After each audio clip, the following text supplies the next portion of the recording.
Coach, they're one of the top rebounding teams in the country, Yeah. and you guys came in here and out-rebounded them, and one of the stats that really stands out, they had 14 offensive rebounds, 1 second chance point.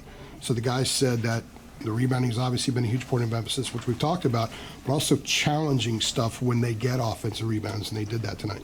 I thought, one of the things that we talked about is, you have to win the battle in the trenches. That's the rebounding, the loose balls, boxing out, those things. And I thought we were really good on that tonight.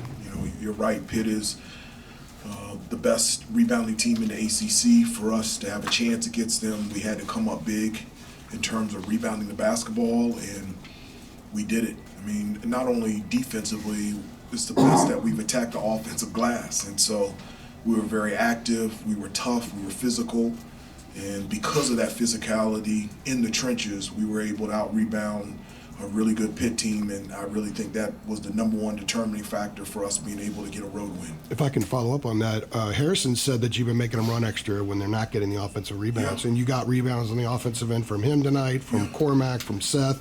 Is that what you want to see as far as attacking the offensive glass, what you saw tonight? I do, exactly. I just believe in it. I believe rebounding is the number one determining factor to allow you to have success out there on the floor. And prior to Charleston Southern and here, we've been out rebounded 3 straight games in a row. It just can't happen.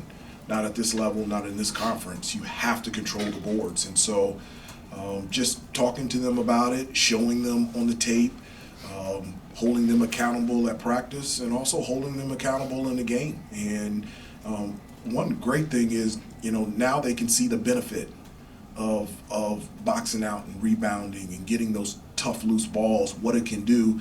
Even on a night where, I don't think we shot the ball very well, we were able to defensively rebound the basketball, and that just really helped us. Hubert, I was going to say that you said activity, toughness, physicality. I mean, did you feel like those things helped you overcome the shooting struggles? Because I think it's 37% on the road, and you're able to win. Yeah, I always tell them, the 3 boxes that we have to check. We got to defend, rebound, and take care of the basketball. I'm not even talking about at all from the offensive end. Specifically against Pitt, I said, look, we've got to do a really good job on Hinson. We've got to be sound on our ball screen defense, and we got to rebound the basketball. And I feel like we checked those 3 boxes as well. Hubert, you guys had lost 3 straight to Pitt, and you had a lot of guys in this team that had been through that. Was there any emphasis to say, hey, we got to cut this off and stop that? Yeah, I mean, as and they were deserving of winning the 3 games prior to this. They were a very good basketball team, extremely well coached, and it's very difficult to win on the road, especially here. And so, we knew that we would have to fight competitively. We knew that we needed to be tough in order to come away with the win, and we were able to do it. What was your defensive plan to slow Pitt's offense down and what they like to do? It wasn't necessarily a plan. It's just our base defense. For us, it's limiting teams to 1 shot every possession, try to keep them off the free throw line, and paint touches, shots at the rim, no layups, no dunks, no easy post catches, and no wide open threes. And I felt like we did a really good job of that consistently throughout the game. Hubert, with Seth, obviously in that first half, kind of gave you guys a bit of a scoring lift. When you were recruiting Seth, before he came in, what were some of the things that kind of stuck out to you as far as the potential of player that he could be? His athleticism, his versatility on both ends of the floor. I believe that he can be an elite defender. On and off the ball, because of his athleticism and strength, to be able to guard multiple positions.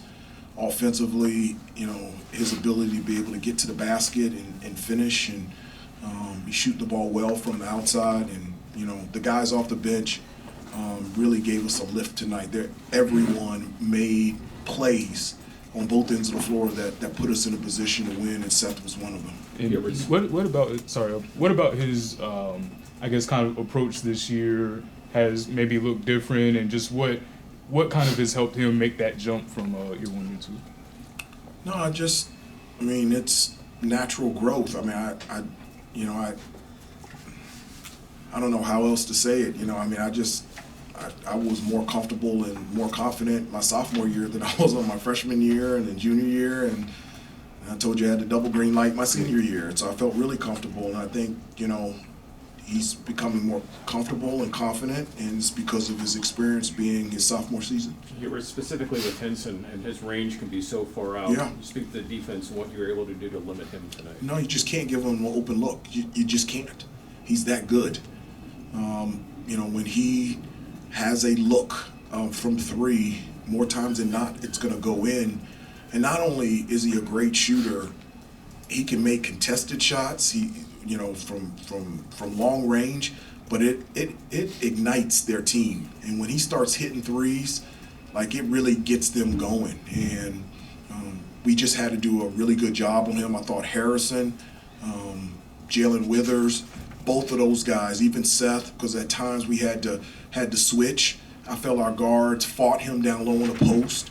It made every catch, every shot tough for him. He had to work for it, and I thought all of us as a team did a really good job defending him. Was there anything that Pitt did defensively that you guys had to adjust to in this game?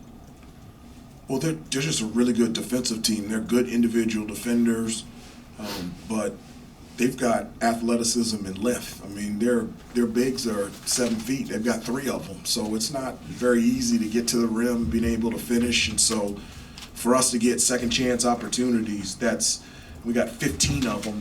That was huge for us. And so another area is us getting to the free throw line. That felt like in the second half, that was the key to really extend our lead.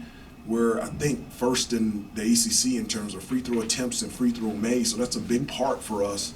And we were able to get into the penalty and step up and make free throws. Hubert, some of us have heard you say discipline and details quite a bit the last 3 years. Yeah.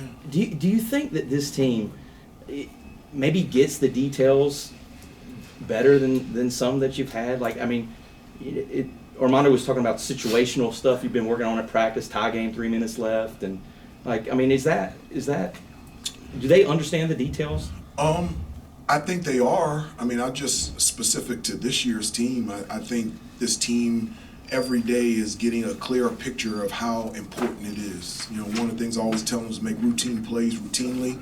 The little simple things are ones that lead to big things, and I show them on tape. I give them examples on little things that we have to, tighten the screws on both ends of the floor to allow yourself to be successful. So I believe this team is every day growing a great understanding of how important it is. Anybody else? Any comment on was it RJ passed him tonight, Hubert? Yes. Yeah. That's awesome. I want everybody on the team to pass me, Coach Lebo, Coach Sullivan, Coach May. I want them to break every record, and congratulations to Armando getting to 2,000 points. That's fantastic. All right, thanks everybody.